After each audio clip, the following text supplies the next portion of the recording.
Hello everyone, my name is Maria Higblom. I am your professor for Communication 224 Research and Writing. And this short video is really just a short introduction to the course, as well as I'm going to walk you through how Blackboard is going to look and how we're going to use it in this class.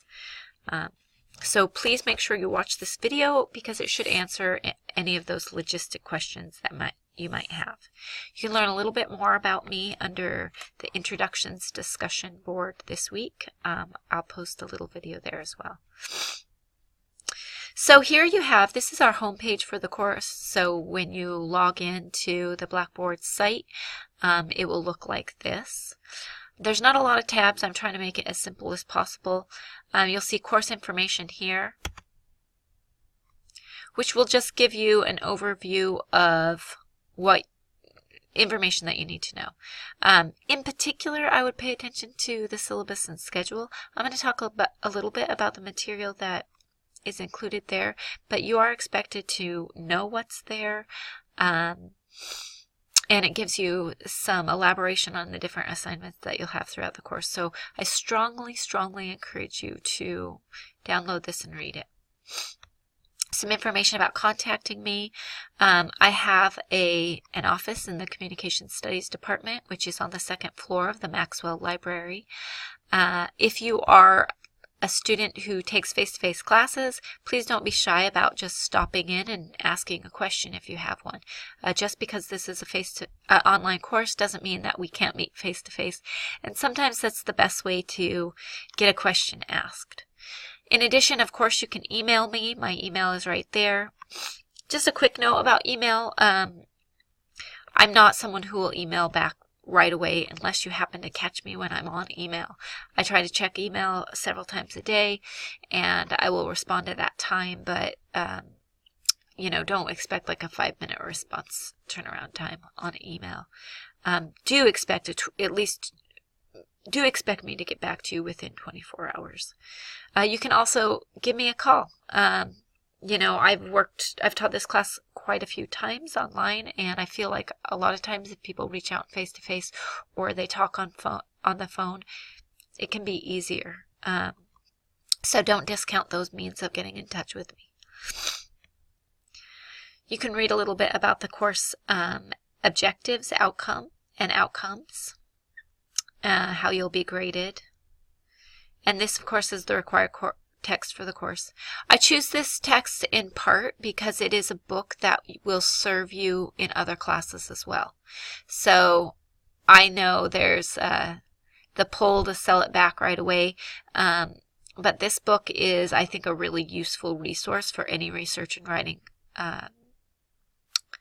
classes that you'll take in communication studies. So I don't think it's a bad idea to hold on to it for a few years, especially if you're just starting out in the Communication Studies department. So I'm going to open up the syllabus and schedule really quick so that you get an idea of what's in there. A lot of it is the same information I've already been sharing with you.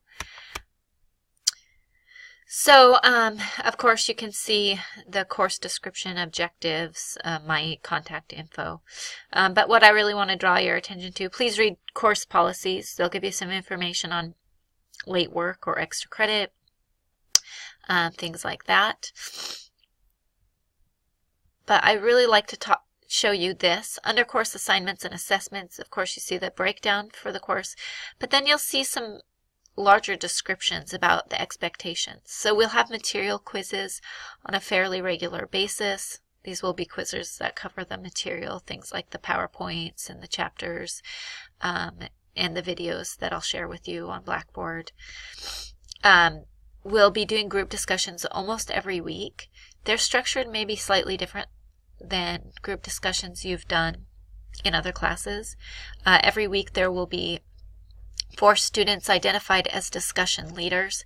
These students are expected to offer a 400 to 500 word response to some kind of prompt or to complete an activity that the discussion board is asking you to do. And then respondents will respond to those discussion leaders. So you need to be on top of checking the weekly schedule to make sure when you're expected to be the discussion leader, so you're on top of that. Please read through this and ask me any questions if you have any. A little information about assignments, and then about the assignments that get called RP in your schedule. These are all assignments that build toward a final research paper. So it's important to keep in mind that with these assignments, they are all building on one another and expected to help you complete the final paper in this class.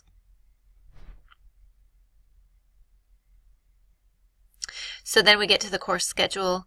It gives you information about everything that's there. I can't promise that some things won't change along the way, but I can promise if they do that I will let you know through a number of means.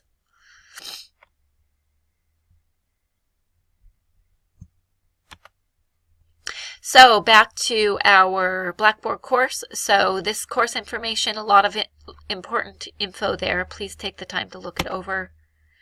But then the only other real tab you have to worry about in this class, other than the grade book to check how you're doing, is the weekly schedule. This weekly schedule will list everything that you are expected to know from week to week. I'll often, if we're starting, this course is sort of organized into 4 units. The first is sort of an introductory unit, and as you scroll down, you'll see how it's set up. The week tells you the dates of that week, gives you a little bit of info about what we're going to be going over. The weekly reading and viewing material, you'll have links to those things right here that you can access. Information about the assignments that are due, and a little info about looking ahead. I'd really pay attention to this. There's occasions when you'll have very detailed and labor-intensive assignments that may take anywhere from 3 to 10 hours to complete. And I always try to give you a heads up if those are coming up in the coming weeks so that you can prepare for those in the previous week. So I would recommend that you pay attention to that. So I list everything here. You should be able to access the reading and viewing materials on this first page, and then you can access the assignments within the folder. So if you just click on the folder, here I have materials and assignments there. So you see the assignments, introductions. This will lead you to the discussion board where I just ask you to take a minute to introduce yourself. And then the self-assessment survey. You can access the document here, and you can upload it here as well. So hopefully the course setup is pretty self-explanatory. Hopefully it won't give you any troubles, but of course if it does, if anything seems unclear or you don't quite understand why I've put things in certain places, please do not hesitate to email me, call me, get a hold of me in some fashion. A couple of quick notes about the discussion boards. The first one for this week, if you do it, you get 5 points. In the future, you should know that under the grade book, the discussion board, there's just one column. So there's 50 points in total for the whole semester there. I'll just be adding the points every week as I grade those. So it will look like you're not doing well in that column until the very end, but you should be aware of the fact that that is cumulative. It won't be counting up per week. It's just a lot easier for me to keep track of it that way than to have a different column for every single discussion board that we're doing. I think that should be it to get us started.